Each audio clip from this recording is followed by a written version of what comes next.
พี่น้องเอ้ยเส้นทางครอบยากนี่แต่เขาขุดเนาะเขาบุคุดเนี่ยโอ้พี่น้องตอนนั้นให้เป็นคุ้มเลยเกี่ยวกับพุ่งกับเพ่พี่น้องเอ้ยไปขึ้นแล้ว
นี่กาแฟพี่น้องเอ้ย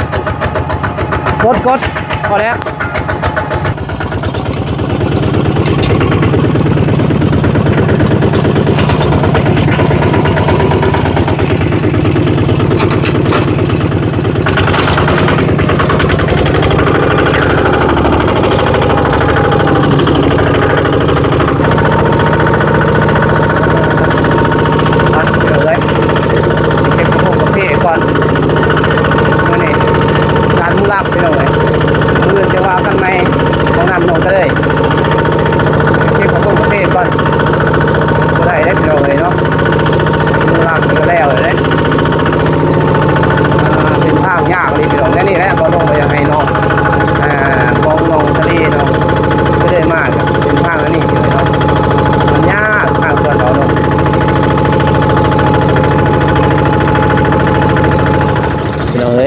ถอดแล้วบัดนี้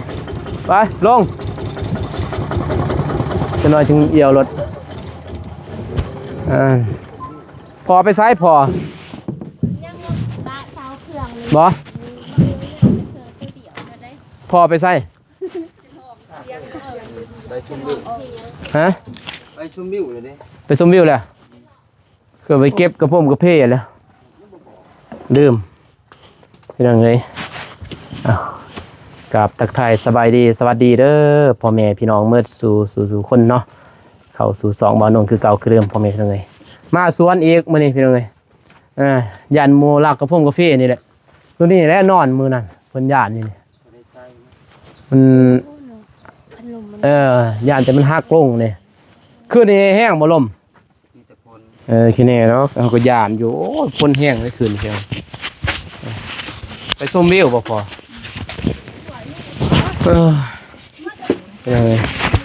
นี่เห็นบ่ซ้ำสิกินซีนรอดยังไงฮะตากซีนเพิ่นแล้วสิตากเก็บออนบ่นั่นเก็บบ่เก็บ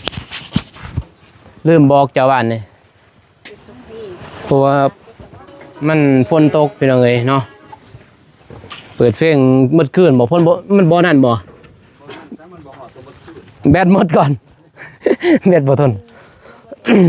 นะพี่น้องเอ้ยมีแต่ให้น้องๆเพิ่นมาพี่น้องมีแต่น้องหมดมาซอยไปเก็บแต่แจ้พุ่นเลยถือกระสอบเอามาบ่กระสอบ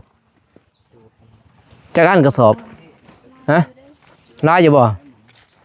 ถือไปเลยตัวนี้น้ำใสอยู่ที่ตัวนี้บ่คือว่าสิบริมาเก็บ พี่น้องเอ๋ยเนาะเพอสิไปเฮ็ดว่าสิเก็บวันจันทร์แต่ว่าฝนจันทร์เพราะว่าสิเกี่ยวเขาวเกี่ยวน้ำอีกแต่ว่าเก็บแต่มือเดียวแล้วยันมื้อโปมพ่นข้าวเวียคันบ่ค่าคะแนนตี้มา2มื้อ3มื้อนี่แล้วดอกพวกแม่ก็สุกหมดเลยนี่เขาก็มันบ่มีใบเนาะมีแต่หมากเห็นไหมใส่ มากินซื้อมาวันนี้หมด6ป่องแหละ ได้เรื่องแล้วเพิ่น พูด ได้ว่ามือเย็ดบ่ แต่ว่าเจ้าดีได้300ป้าได้กินนี่ว้าย 3-400ว่างได้ไหมกินนอนบ่หลับหมดคืนนะ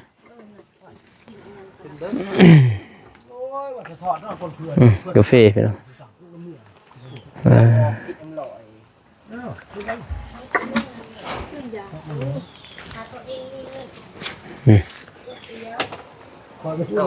ตัวนี้มันหล่น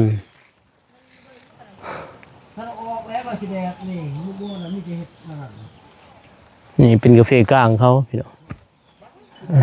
กาแฟกลางคันว่าบ่มีโฮมนี่หมากมีพี่น้องเอ้ยเนาะแล้วก็มันบ่สูงกาแฟกลางเพราะว่ามันแม่นบ่ดอกแต่มันดอกเลยพี่หมากนี่จับคันว่ามันบ่มีโฮมแล้วมันดกอีได้โอ้ยแพงกว่าเด้นี่แพงกว่านั่นกาแฟกะติมอซัพี่น้องเอ้ยใส่โอ้ชั่วโมงนึงเนาะเฮาขี่เนาะรถมาทางนี้มันไปทางพุ่นนี่บ่ทันฮอด เฮ็ด5เพราะว่าแล้ว60มันเว้าบ่เชื่อ33ทุน5จองสูแม่ป่า ซื้อแมวป่าไปซื้อ 60 5เป็ดนี่แล้วเขาเว้า ตอนเมื่อบ่ล่มพี่น้องเอ้ยบ่น้องเอารถต่อ แห้งเนี่ยต้ม ไป เดี๋ยวมันดกบ่มันลายนะ คนได้บ่ฮะ ใส่2 4 6คนนะมาซะไปมาเองแหละครับขี่รถจักรก็มาบ่แห้งเนาะล่มบัดแห้งเติบบ่ฝนอย่างนี้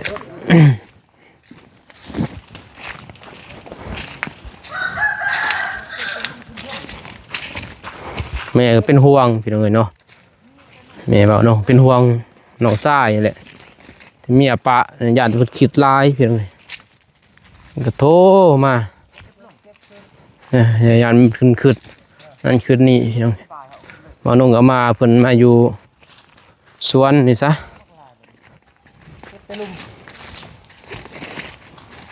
มันสุกร้ายแล้วจนมันเหี่ยว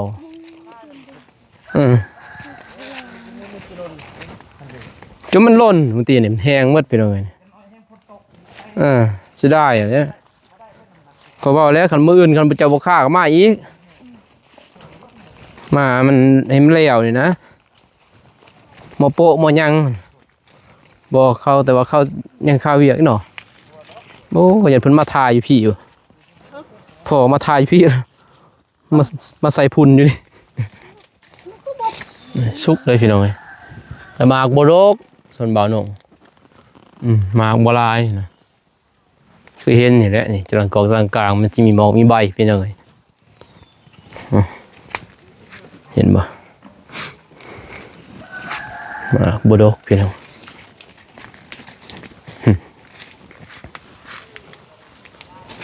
หมากมันละหวยละหายพี่น้องจากนอกนี่แหละอยากให้ดอกพวกน้องบองสลีน้องก็เลยมาซอยพี่น้องแต่ว่าเส้นทางคือเห็นนั่นแหละโอ้โหนี่ต้นเขาคือเสียจึงใดพี่น้องแต่ว่าอยู่ไกลค่าทางคือเบาตูนนี่ไงเน่อันนี้ตี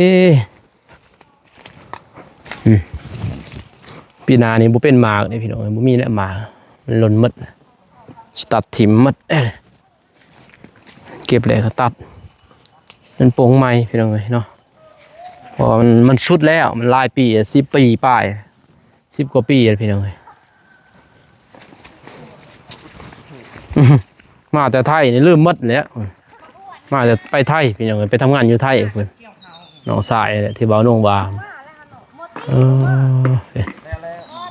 มันบอลมันห่มนี่ก็แค่นี้พี่น้องอันนี้มันบอลมันแดดนี่มันก็เหี่ยวหมดไผไปเก็บอยู่ปากซองมันตีก็จะซ่องแท้บ่ ช่องแถวแล้วหอดผุนมันก็สุดได้นี่หอดหันซื้อได้ช่องแถวไปเลยแล้วมันอยู่ใกล้น้ำพี่น้องมันใต้ใช่ไหมปูก็บ่เป็นมันกันว่าอึดเขาอึดน้ำสิมาเฮ็ดหน้าอยู่นี่แหละเฮ็ดหน้าได้เลยพี่น้องพูดกวางเติบเฮ็ดหอดผีได้หมดพอเอาน้ำมาแต่สะอายนั่นอยู่เทิงนั่นขุดเอา ใช่มันเลือกพักแล้วมันเลือกแถวดก ใช่เบิ่งนั่นดกแล้วเบิ่งนี่ก็ดกหมดอ่ะนะดกซ้ำนี่แหละเดี๋ยว ไล่เนี่ย มันเก็บนั่นมันอยากล่นหมดมันแหงเอาไงแต่ว่าบ่ลาบริสีดวันนี่บริสีดนั่นตอนแรกอ่ะเนี่ย เมื่อบุกไปพุด ไปไส ไปอาบน้ คือว่าสีดจ้าตอนนี้บ่ได้ตัดบ่ใหม่อยู่หั่น ำยังนะ ตัดคือลูกตอดเสาไปตัดมันหมอตื่นสวยอีก ไม่ลูก นอนอยู่สวนก็ตื่นสวย โดนเนาะ เปลี่ยนได้เว้ยตื่นแต่ดึกแต่เสาได้ดุมันพี่น้องตัวนี้ฮักอันนี้แม่งกินแม่ยังเกี่ยวกับพี่ก็ลืมว่าไปไทยเขาเรียกลืมหมดทุกสิ่งทุกอย่าง ยังว่าเขาเอิ้นว่ายังสาวยังบ่ได้ลืมเลยไปอยู่กรุงเทพแล้วก็ตัวเพลงนั้น ละว่าสิเมาลืมเขาลืมหดคือหดยังก่อนจะสิลืมไผจ้ะ มันสิเมาลืมเขา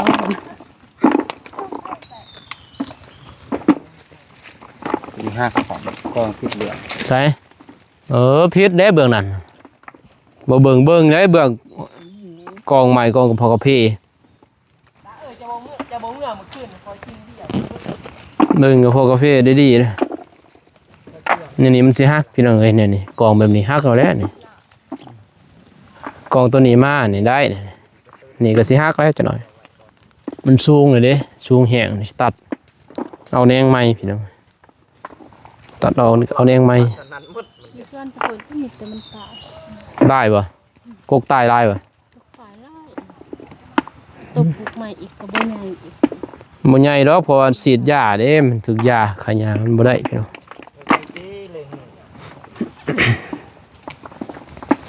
ยาขายานี่บ่ได้เด้ เหมือนกำลังงะ อ้วนไว้ ตามไปเสียกระเถือบอกกำงะนั่นตายมื้อ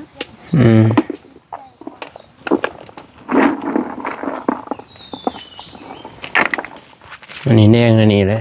นี่สตาร์ทิมตัวนี้เก็บหมดนี่ก็เบิ่งยิ่งดกอีกได้นี่ปีหน้าพอได้เก็บอีกได้มันตัดจ้ะนี่ ไม่ได้ก็เอาตัวนี้ แถวเดียวนี่บ่ ไม่รู้ถาดามันเอาตัวนี้ มันคือเบ้าตัวนี้เวลาซองบ่ มันช่องเลยมันเอา เจ้าแถวเดียวซองกันแล้วเจ้านี่มันตัวนี้มันก็ใต้พี่น้องบ่ได้ใส่พุยดำรุงอิหยังแม่งกินหมด มีคำว่าฆ่าไก่เพิ่นมาอีก กันว่านั่นมันสุกแต่ว่าหมากบ่หลายพี่น้องเอ้ยหมากนี่หน่อยเดียวสุกหลายก็โหดหมดเลยแหละแต่มื้อนี้ราคาจักเท่าใดราคากาแฟพี่น้อง ไก่เพิ่นก็มีนะ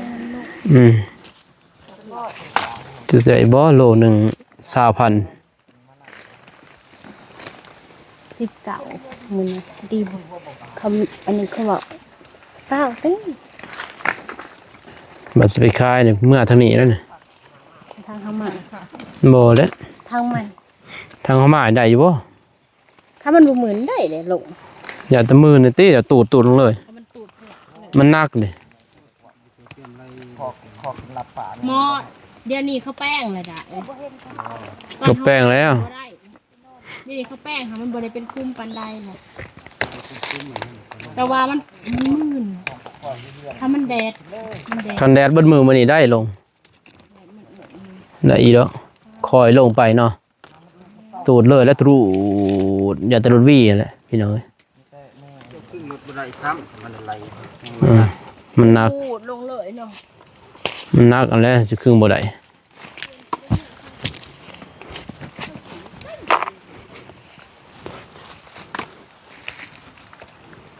มันสุกหมดพี่น้องเอ้ยมันหล่นหมด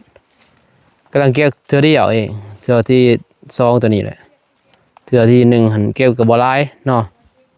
หมากบ่หลายปานใดเทื่อตัวนั้น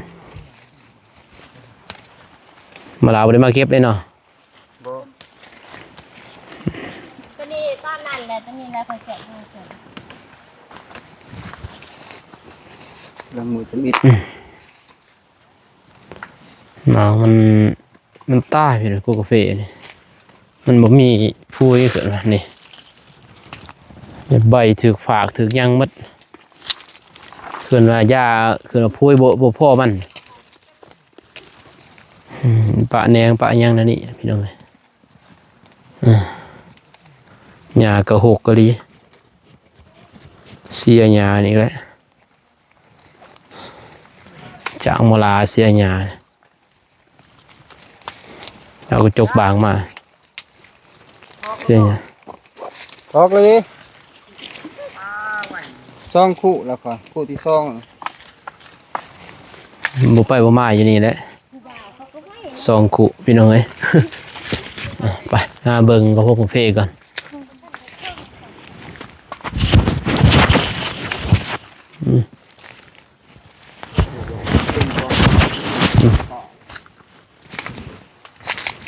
ตัวนี้ต่ำ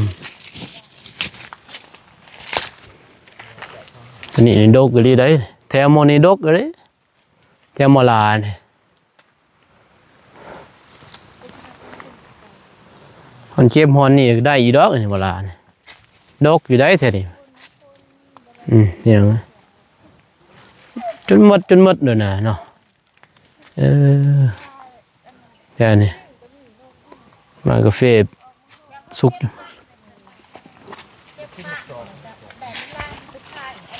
มันเหี่ยวหมดเก็บปะน้ำหนักลงตัวนี้บ่สุกบ่มีใบเลยตัวนี้แต่เลยตัดทีมพี่น้องตัวใดบ่มีใบตัวนี้บ่สุกแต่ว่าหัวซองพุ่นแหละ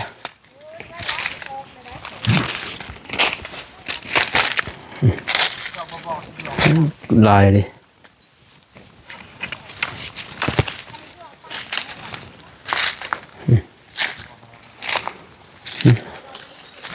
พอไม่มีโฮมเลยพี่น้องโฮมเลยเดียวบอกน้องปะตัวนี้กันกระบอกตายพวกตัวนี้กินเตียนเป็ดใช่หักใส่กาแฟ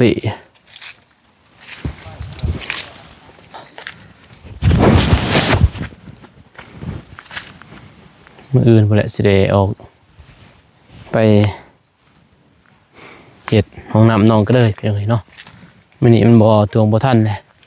ฝากเอากับพวกเฟ่เบาน้องเองนี่แหละย่านคนรักเพียงเลยเนาะแล้วก็เป็นย่านดอกบ่ย่านดอกคนรักเพราะว่าให้น้องทางพอมานอนเลยเผาเลยแต่ว่าย่านแต่มันล้นหมดนี่แหละเพราะกาแฟมันปิดง่ายเลยนี่มันสุกนี่เพียงเลยเนาะแต่ว่ากาแฟเบาน้องมันสิบ่ดกมันได้อย่างนี้เนาะใบมันโดนมัดแหละใส่พุ้ยก็เลยใส่ปีนี่เงินบ่มี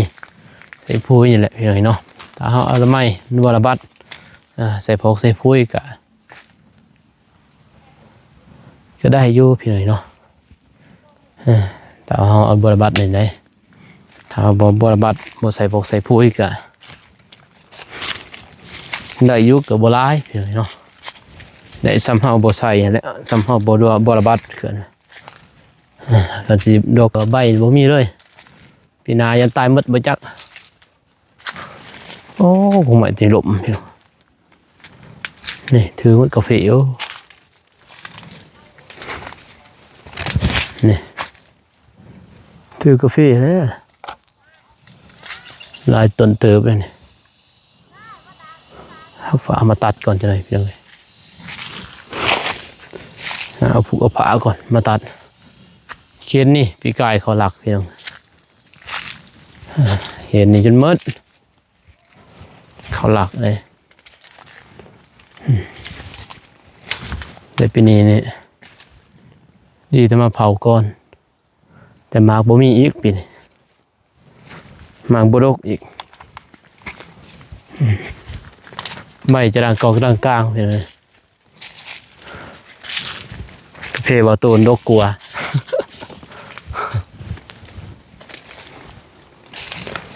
เพบาตูนน้องบองบกดกกลัวยังกกตัวนี้แล้วนี่บ่ทันลมทับใส่พวกกาแฟไว้จ้ะมันสูงเลยพี่น้องไงกาแฟบ่าวนงนี่มิดหัวอีตัดทิมมัดแต่เนี่ยให้มันโป่งใหม่แนงใหม่นี่บ่าวนงตัดก็ไล่เติบแล้วพี่น้องตัดแถวนี่ไล่เลยบ่าวนงสร้างอยู่แต่สร้างไล่เติบเลยแต่ก็ยังตัดปลูกใหม่นี่คือซีดีพี่น้องพวกตัวนี้มันแก่เลย13 กว่าปี13 ปี14 ปีเลยพี่น้องเนาะ3 ปี14 ปีเลยแต่บ่าวน้องมาเอาพันธุ์หญ้าใหม่ๆพี่น้องเนาะ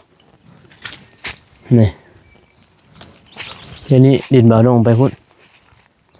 ก็บ่หลายดอกพี่น้องเนาะ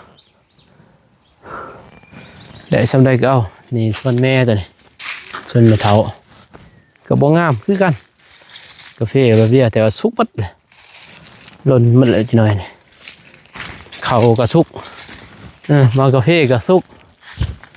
เพียงเลยกินได้บ้านมานอนเผานี่บ่ได้เด้มานี่บ่เห็นเลยเด้มานอนเผาเขาพมกาแฟนี่เลยให้พร้อมกับนอกมาเผาซอยเพียงเนาะบ่นุ่งก็ไปซอยคนน้ำแน่อีกนะไม่มีเวลาเนี่ยมันจะมาเอื่นไปแล้วสิเดเขาไปพี่น้องเนาะนี่กาแฟใส่พุ้ยเด่นบ่นุ่งใส่พุ้ยแต่ว่าพุ้ยตัวนี้บุ้ยใบพี่น้องใบหล่นมัดมีแต่หมากพี่น้องเนาะมีตะมกตะมากเฟไม่เท่ามันต้นแตกมันตีนี่ฝนโตก็แตกแล้วนี่เห็นไหมพี่น้องแตกฝนโตฝนดิน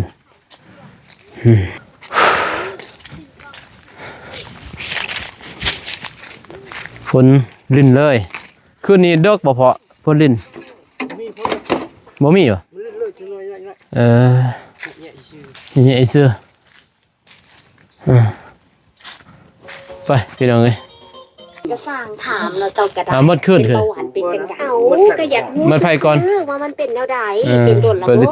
เบาหวานนะก็เป็นมาได้6 ปีแล้วเด้แล้วมันเป็นจังได๋อาการเบาหวานพอบ่ได้เงาเพิ่นพี่น้องเอ้ย ดอกทำอิดกะเด้อนอนให้เบาดูคอแห้งหิวน้ำดูผ้าน้องๆเพิ่นฮะคนก็พอตุกเลยน้ำหนักก็ลง เพราะว่าแม่เราโทรมาคืนนี้เพิ่นเป็นห่วงทางมอลาและย่านเพิ่นคิดนั่นคิดนั่นนี่เป็นห่วงน้องชายพี่น้องที่เมียป้านั่นแหละย่านคิดสันคิดยังไปทุกทิศตัวแดนนอนเพิ่นว่าให้พ่อเบิ่งเด้อเพิ่นสิว่ากันพี่น้องเอ้ยเนาะเฮาก็น้องเพิ่นก็สำนั่นแหละเฮ็ดจังได๋มีแต่ว่าบ่น้องว่าสิพาเพิ่นไปนำถ่ายคลิปเบิ่งไปก่อนพี่น้องเนาะถ้าเพิ่น ใจมากแต่ว่าน้องอยากเปิดซอยเพิ่นขออภัยเพียงเป็นวัดตันดังเลยแต่บ่เศร้าดอกดังเลยยาสีดนี่ลืมไม่ได้บาทสินะตันดังนี่ก็เลยได้บริสีดด้วยบ้านนี้ถือมาอยู่ลืมแล้วโอเคพี่น้องเอ้ยเนาะบ้านน้องก็สิจบคลิปเพียงเท่านี้ก่อนพร้อมไปเนาะนี่แต่ตอนแรกพุ่นแหละบางทีแต่ว่านั่นก็สิอัปเดตอีกพี่น้องเอ้ยเนาะตอนค่ำตอนขายว่าสิได้เท่าใดมื้อนี้เนาะ4-5 คนเก็บนั่นสิบ่แล้วดอกพี่น้องเอ้ยเนาะประมาณ 3-4 มื้อพุ่นแหละคันว่าคนซ้ำนี้เนาะคนหลายแน่นี่ก็ไว้แน่พี่น้องเอ้ยเนาะเอาคลิปนี้ว่าน้องก็ขอจบเพียงเท่านี้ก่อนพ่อแม่พี่น้องเนาะพบกันใหม่คลิปหน้าเด้อพี่น้องเนาะขอบคุณใจขอบคุณที่ติดตามรับชมพี่น้องและก็ข่าวโฆษณาและให้กำลังใจว่าน้องตลอดมาพี่น้องเนาะพบกันใหม่คลิปหน้าคลิปนี้ขอกล่าวคำว่าสวัสดีพี่น้องไป